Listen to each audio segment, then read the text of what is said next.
வெற்றியும் தோல்வியும். இன்றைய சிறுகதை. அறிஞர்கள் வாழ்க்கையில் வெற்றி தோல்வி இருந்ததா என்பதற்கு ஒரு சிறந்த எடுத்துக்காட்டு ஆல்பர்ட் ஐன்ஸ்டீன் பற்றிய ஒரு சிறு கதை.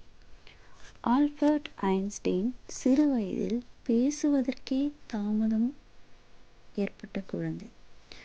பள்ளியில் அவர் மிகச்சிறந்த மாணவர் அல்ல.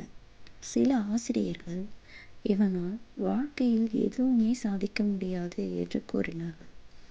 பள்ளி முடித்த பின் பல்கலைக்கழகத்தில் ஆசிரியராக அவருக்கு வேலை கிடைக்கவில்லை. பல ஆராய்ச்சி பணிகள் நிராகரிக்கப்பட்டன. அந்த காலகட்டம் முழுவதும் தோல்விகளே அவரை சூழ்ந்தன. ஆனால் ஐன்ஸ்டீன் தன் சிந்தனையை விட்டுவிடவில்லை.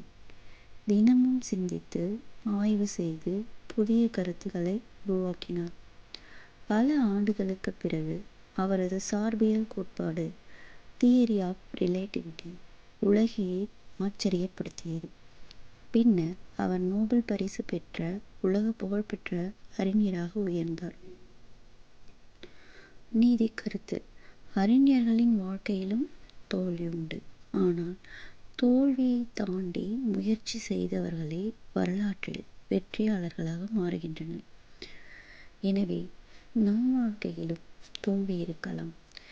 நம்மை சுற்றியுள்ளவர்கள் வெற்றி பெற்றவர்களாக இருக்கலாம். நாமும் வெற்றி பெறுபவர்களாக இருக்க வேண்டுமானால் தொடர்ந்து முயற்சிக்க வேண்டும்.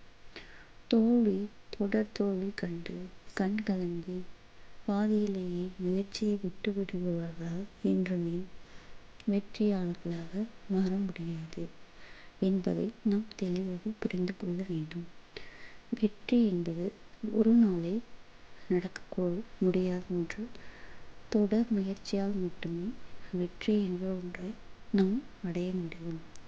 இதை நாம் புரிந்து கொண்டு நாம் நம் தொடர் முயற்சியை தினமும் செய்யலாம். நன்றி, வணக்கம்.